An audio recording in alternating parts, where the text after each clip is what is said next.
Bonjour, définir des valeurs, c'est bien, mais si on en reste là, ça ne sert à rien, c'est du temps perdu. Les valeurs ne sont pas là pour faire bien. Simone Sinek dit que les valeurs devraient être des verbes qui engagent à agir au lieu de simples mots. Pour ma part, je procède toujours en deux étapes. Un processus qui est une base de la facilitation en intelligence collective, une phase de divergence puis une phase de convergence. Combien d'entreprises n'ont pas pris le temps de définir leurs valeurs, un code de conduite à suivre? Quelle erreur! Et combien d'autres ont défini des valeurs et les ont juste inscrites en lettres d'or dans le hall de leur siège social, mais ne sont là car il faut le faire. Un point c'est tout. Cela montre qu'on est une société moderne, car à la première occasion, on fait différemment, on transgresse ces valeurs. Laissez-moi vous raconter une histoire vécue dans mon dernier poste de salarié.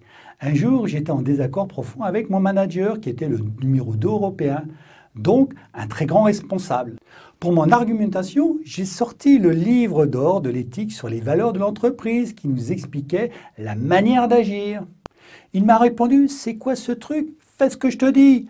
Voilà un exemple où le code de déontologie, les valeurs sont transgressées, alors que des contrôles pluriannuels, grâce à des quiz, étaient organisés pour voir si cela était compris pour une bonne mise en application. Dans cet exemple, il y avait bien plus qu'un problème de management, c'était un problème de leadership où l'exemplarité n'était pas au rendez-vous. Les valeurs sont là pour être incarnées, les codes de déontologie pour être suivis. Les valeurs font partie des choses non palpables et qui sont un des pivots si on veut développer une vraie culture d'entreprise, un vrai sentiment d'appartenance. Oui, développer une culture d'entreprise passe par le respect et la mise en œuvre, l'incarnation des valeurs au quotidien, sentiment d'appartenance, l'identité de l'organisation, le deuxième niveau en partant du haut de la pyramide de 10. Juste en dessous de la raison d'être, au même niveau que les croyances, ce n'est pas par hasard.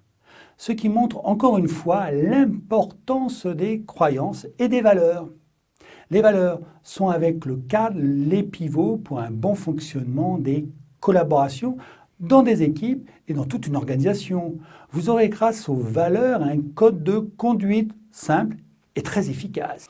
Pour réaliser ce travail, toujours deux grandes étapes. Une phase de divergence pour faire émerger les valeurs à titre individuel puis collective. En deux, une phase de convergence pour faire émerger des valeurs partagées par un collectif puis voir comment chacun va incarner ces valeurs partagées en fonction de son poste, des situations dans son quotidien. En cas de conflit de valeurs, vous ne serez pas serein.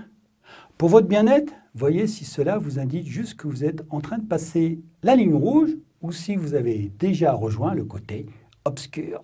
En résumé, les valeurs sont une clé importante du bien-être personnel et collectif. Si vous voulez développer de la sérénité, soit à titre personnel ou dans toute votre organisation, prenez le temps et surtout prenez beaucoup de soin dans le travail sur les valeurs. Rappelons-le, un des biens immatériels de l'entreprise, cela est une première étape indispensable pour créer une culture dans une organisation.